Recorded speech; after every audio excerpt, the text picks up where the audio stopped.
everyone, and welcome to today's video.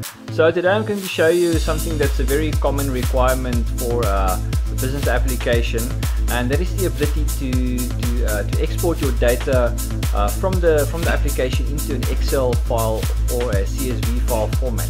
So I'm going to show you how to set up your application in ASP.NET C# Web Forms, connecting it to your SQL Server database, and eventually exporting that data into an Excel file or a CSV file. Okay, so here we got the application up and running. This is the end result I'm showing you now. So it has the data displaying here in the table from your database, and has the ability to actually export to Excel. Let's just log in first. Okay, cool. Click there, and it'll actually export it into an xlsx file. Let's just have a look and open it up.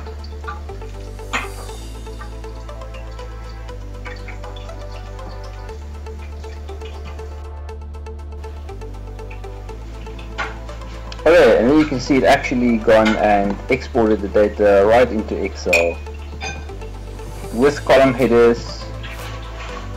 And I also want to show you here, you see this total column, so you can click here, and if you drag it like this, it'll actually show you here at the bottom is doing a calculation, a sum calculation, average, and account. And this is because it has a format or data type or numeric. Okay, so that's quite important. Most businesses still these days use Excel very extensively for supporting their business functions, and they have to be able to do totals like this. So here you can actually go and say just enable editing, and say we want to do insert a sum total here. So sum, and we're taking all of these. Okay, and it will display the total. Okay, great. So close this Excel file, and then you can also export to CSV format. And let me just show you what this file looks like. You can also open it in Excel as the same as the xlsx file.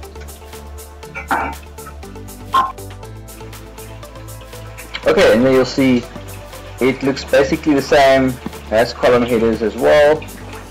Okay, it fits into Excel.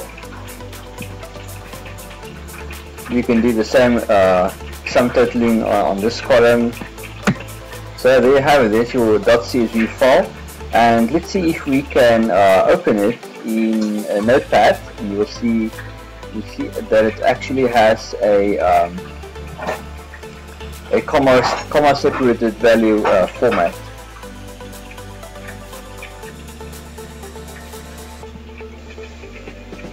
And let's open up this file in Notepad, basic Notepad. And there you can see it has a the first line is column headings. You can see it's comma separated. Okay, all the values are comma separated, and this typically you can use in another process that will import this file into your database. And comma separated values for the newbies out there, it's a very common way that companies request files in, so as to import it on their side. So you have to be able to export it in a CSV format as well as Excel, because Excel, what's nice about Excel is most people know how to use it, and they will set up their reports in Microsoft Excel. So let's go ahead and look at the code, or look at the code how to produce this. Right, so here we are. This is a basic ASP.NET web application. So let's just start at the basic. Go into the web.config file right here at the bottom.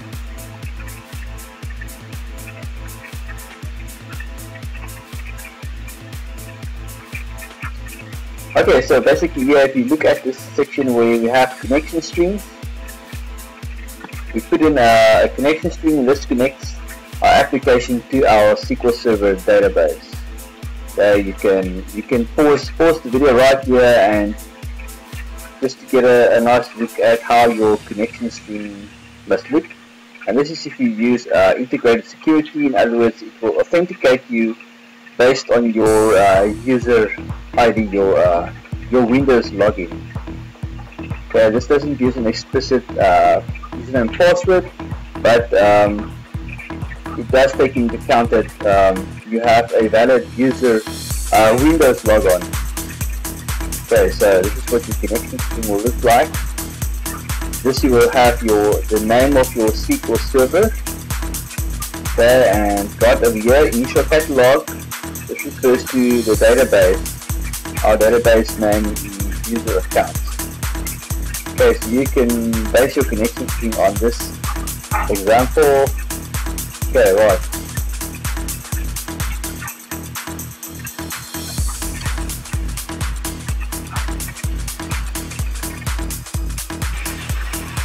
Okay, so basically what I have here is a normal ASPX web page called contact. You can name it just about whatever you want.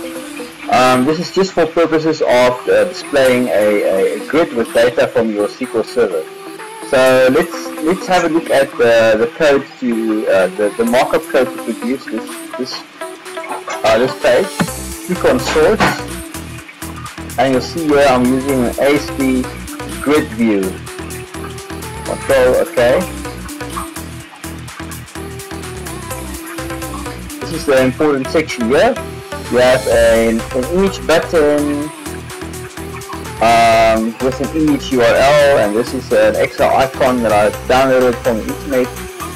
Okay, and it's got an on-click event, image button 1_click, and we have another button, ASP button here, which has a text of CSV, and this is going to contain the functionality of the logic to export to CSV. Okay, so you can, if you want to copy this code, use it as you can just pause your YouTube video right here and just have a good look. And yeah, it's very basic, simple functionality what I'm going to show you here.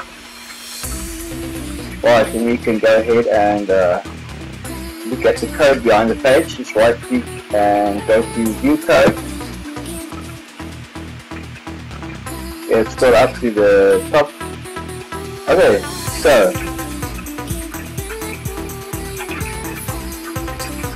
now let's start at the beginning. Okay, we have a page load event, and in page load you're gonna have a bind grid view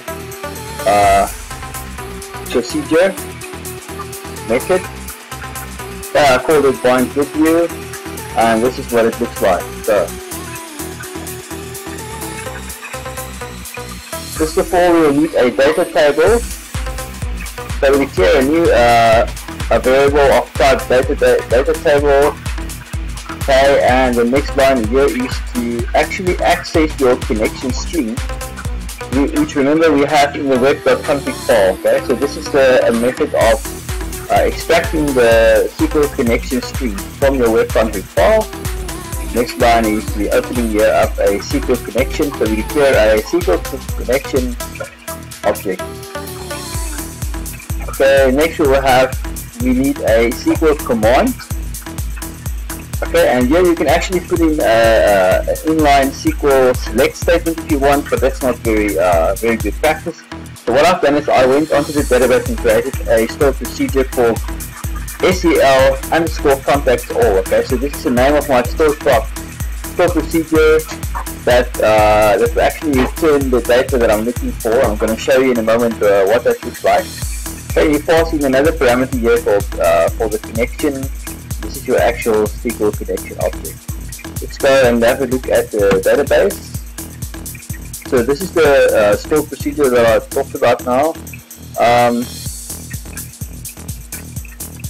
Okay, it's very simple stored block.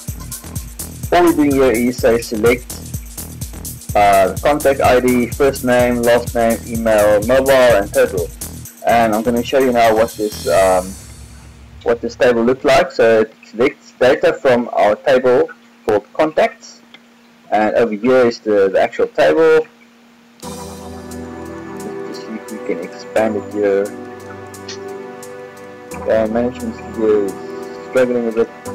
Here we go. So we have the table with the following columns.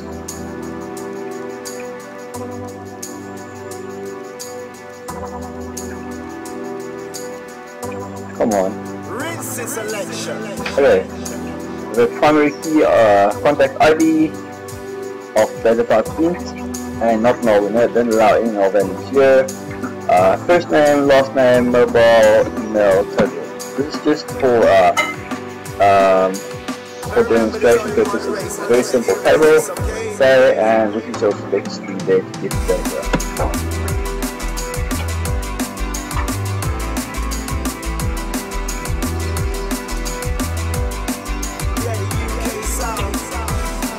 Okay, we have to look at the data we have in this table at the moment.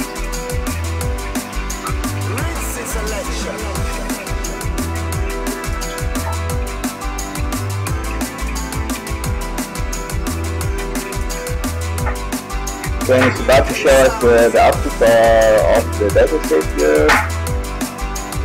Okay, let's see. It's not connected to the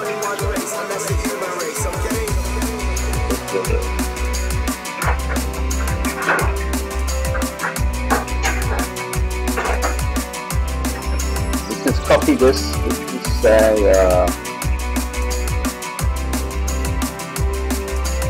for new query.